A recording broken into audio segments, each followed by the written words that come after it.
गजाधर बाबू ने कमरे में जमा सामान पर एक नजर दौड़ाई। दो बक्सा, डोलची, बाल्टी। ये डिब्बा कैसा है गणेशी? उन्होंने पूछा। गणेशी बिस्तर बांधता हुआ कुछ गर्व, कुछ दुख, कुछ लज्जा से बोला, घरवाली ने साथ को कुछ बेसन के लड्डू रख दिए हैं। कहा बाबूजी को पसंद थे। अब कहाँ हम गरीब लोग आपकी कुछ खातिर कर पाएंगे। घर जाने की खुशी में भी गजाधर बाबू ने एक विषाद का अनुभव किया, जैसे एक परिचित, स्नेही, अधर्म, सहज संसार से उनका नाता टूट रहा हो। कभी कभी हम लोगों को भी खबर लेते रहिएगा, गणेशी बिस्तर में रस्सी बांधता हुआ बोला। साथियों, आप सुन रहे हैं कहानी वापसी, उषा प्रियंवदा जी द्वारा लिखित है। इसे मैंने दो भागों में बांटा है। ये पहला भाग है। चलिए कहानी को पूरी किया जाए। कभी कुछ जरूरत हो तो लिखना गणेशी, इस अगहन तक बिटिया की शादी कर दो। गणेशी ने अगोछे के कोर से आंखें पोंछी। आप लोग सहारा न देंगे तो कौन देगा? आप यहाँ रहते तो शादी में कुछ हौसला रहता। गजाधर बाबू चलने को तैयार बैठे थे। रेलवे क्वार्टर का यह कमरा, इसमें उन्होंने कितने वर्ष बिताए थे, उनका सामान हट जाने से कुरूप और नग्न लग रहा था। आंगन में रोपे पौधे भी जान पहचान के लोग ले गए थे और जगह जगह मिट्टी बिखरी हुई थी। पर पत्नी बाल बच्चों के साथ रहने की कल्पना में यह बिछोह एक दुर्बल लहर की तरह उठकर विलीन हो गया। गजाधर बाबू खुश थे, बहुत खुश। 35 साल की नौकरी के बाद वह रिटायर होकर जा रहे थे। इन वर्षों में अधिकांश समय उन्होंने अकेले रहकर काटा था। उन अकेले के क्षणों में उन्होंने इसी समय की कल्पना की थी जब वह अपने परिवार के साथ रह सकेंगे। इसी आशा के सहारे वह अपने अभाव का बोझ ढो रहे थे। संसार के दृष्टि में उनका जीवन सफल कहा जा सकता था। उन्होंने शहर में एक मकान बनवा लिया था। बड़े लड़के अमर और लड़की कांति की शादियां कर दी थी। 2 बच्चे ऊंची कक्षाओं में पढ़ रहे थे। गजाधर बाबू नौकरी के कारण छोटे स्टेशनों पर रहे हैं और उनके बच्चे और पत्नी शहर में, जिससे पढ़ाई में बाधा न हो। गजाधर बाबू स्वभाव से बहुत स्नेही व्यक्ति थे और स्नेह के आकांक्षी भी। जब परिवार साथ था, ड्यूटी से लौटकर बच्चों से हंसते बोलते, पत्नी से कुछ मनोविनाद करते। उन सबके चले जाने से उनके जीवन में गहन सोना पर भर उठा।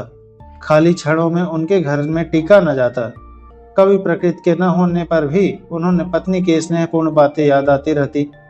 दोपहर में गर्मी होने पर भी वह 2 बजे तक आग जलाए रहती और उनके स्टेशन से वापस आने पर गरम गरम रोटियां सेकती। उनके खा लेने और मना करने पर भी थोड़ा सा कुछ और थाली में परोस देती और बड़े प्यार से आग्रह करती। जब वह थके हारे बाहर से आते तो उनकी आहट पाक वह रसोई के द्वार पर निकल आती और उनकी सलज आंखें मुस्कुरा उठती। गजाधर बाबू को तो अब हर छोटी बात भी याद आती और वह उदास हो उठते।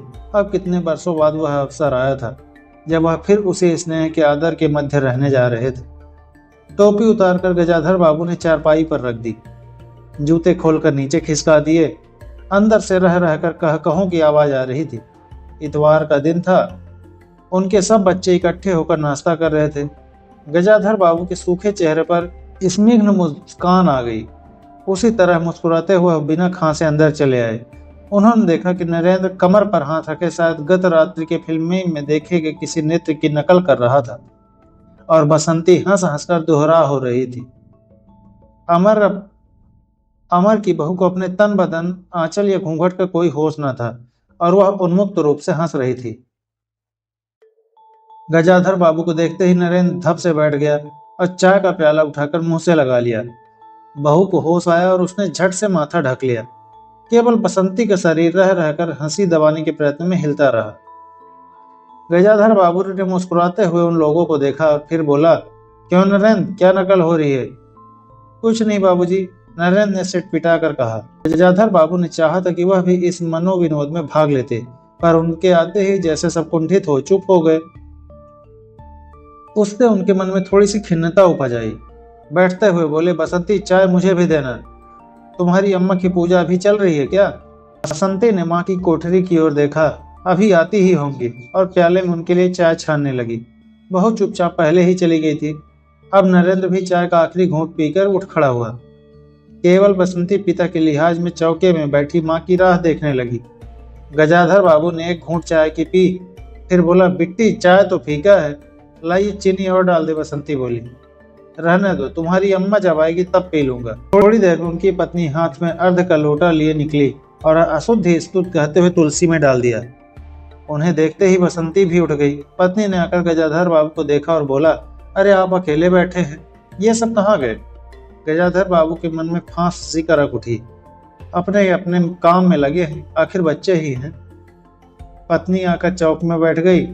उन्हें नाक भाव चढ़ाकर चारों ओर जूठे बर्तनों को देखा, फिर बोला, सारे घर में जूठे बर्तन पड़े हैं, इस घर में धर्म कर्म की कुछ नहीं, पूजा करके सीधे चौके में घसो।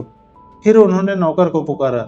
जब उत्तर न मिला तो एक बार और उच्च स्वर में फिर पति की ओर देखकर बोली, बहू ने भेजा होगा बाजार, और एक लंबी सांस लेकर चुप हो गई। गजाधर बाबू बैठकर चाय और नाश्ते का इंतजार करते रहे।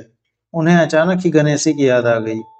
रोज सुबह पैसेंजर आने से पहले वह गरम गरम पूरी और जलेबी बनाता था। गजाधर बाबू जब तक उठकर तैयार होते, उनके लिए जलेबी और चाय लाकर रख देता था। चाय भी कितनी बढ़िया, कांच के गिलास में ऊपर तक भरी लबालब, पूरे 2.5 चम्मच चीनी और गाढ़ी मलाई। पैसेंजर भले ही रानीपुर लेट पहुंचे, गणेशी ने चाय पहुंचाने में कभी देर नहीं की थी। क्या मजाल कि कभी उसे कुछ कहना पड़े। पत्नी का शिकायत भरा स्वर सुन उनके विचारों में व्याघात पहुंचा। वह कह रही थी कि सारा दिन इसी खिचखिच में निकल जाता है। इस गृहस्थी का धंधा पीटते पाटते उम्र बीत गई, कोई जरा हाथ भी नहीं बटाता। बहू क्या क्या करती है? गजाधर बाबू ने पूछा। पड़ी रहती है, बसंती को तो फिर कहो कि कॉलेज जाना होता है। गजाधर बाबू ने जोश में आकर बसंती को आवाज दी। बसंती भाभी कमरे से निकली तो गजाधर बाबू ने कहा, बसंती, आज से शाम का खाना बनाने की जिम्मेदारी तुम पर है, सुबह का भोजन तुम्हारी भाभी बनाएगी। बसंती मुंह लटकाकर बोली, बाबूजी पढ़ना भी तो होता है। गजाधर बाबू ने प्यार से समझाया, तुम सुबह पढ़ लिया करो, तुम्हारी माँ बूढ़ी हुई है, उनके शरीर में वह शक्ति नहीं बची है। तुम हो, तुम्हारी भाभी है, दोनों मिलकर काम में हाथ बटाना चाहिए। बसंती चुप रही। उसके जाने के बाद उसकी माँ ने धीरे से कहा, पढ़ने का तो बहाना है, कभी जी ही नहीं लगता, लगे कैसे, शीला से ही फुर्सत नहीं। बड़े बड़े लड़के हैं उनके घर में, हर वक्त वहां घुसा रहना मुझे नहीं सुहाता। मना करूं तो सुनती नहीं। नाश्ता कर गजाधर बाबू बैठक में चले गए। घर छोटा था और ऐसी व्यवस्था हो चुकी थी कि उसमें गजाधर बाबू के रहने के लिए कोई स्थान न बचा था।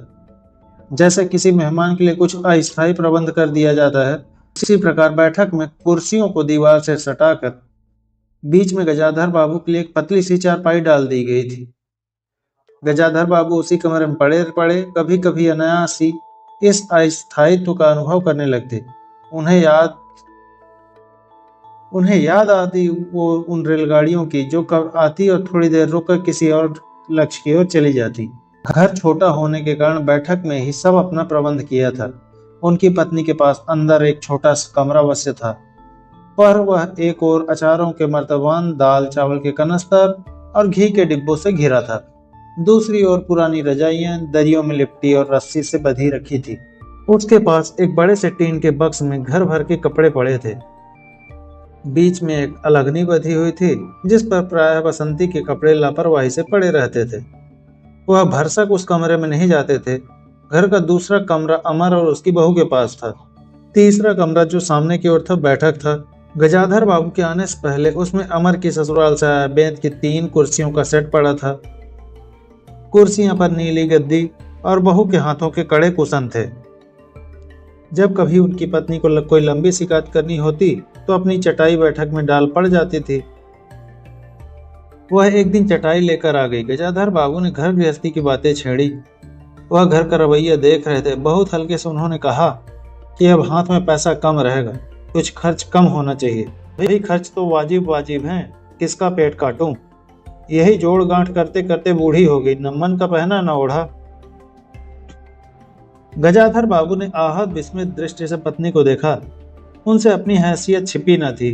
उनकी पत्नी तंगी का अनुभव कर उसका उल्लेख करती, यह स्वाभाविक था, लेकिन उनमें सहानुभूति का पूर्ण अभाव गजाधर बाबू को बहुत खटका। उनसे यदि राय बात की जाती कि प्रबंध कैसे हो तो उन्हें चिंता कम, संतोष अधिक होता, लेकिन उनसे तो केवल शिकायत ही की जाती थी।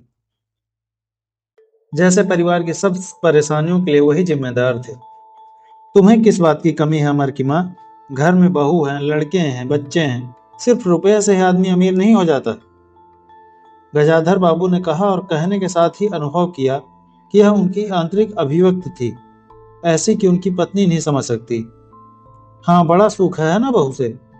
आज रसोई करने गई है, देखो क्या होता है, कहकर पत्नी ने आंखें मूंदी और सो गई। गजाधर बाबू बैठे हुए पत्नी को देखते रह गए। यही थी क्या उनकी पत्नी, जिसके हाथों के कोमल स्पर्श, जिसकी मुस्कान की याद में उन्होंने संपूर्ण जीवन काट दिया था।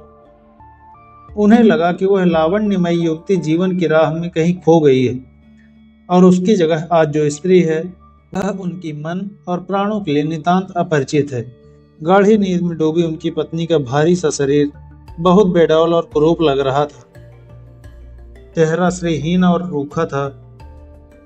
गजाधर बाबू देर तक निस्संग दृष्टि से पत्नी को देखते रहे, फिर लेटकर छत की ओर ताकने लगे। कुछ गिरा और उनकी पत्नी उठकर बैठ गई। लो, बिल्ली ने कुछ गिरा दिया शायद, और वह अंदर भागी। थोड़ी देर में लौट कर आई तो उनका मुंह फूला हुआ था।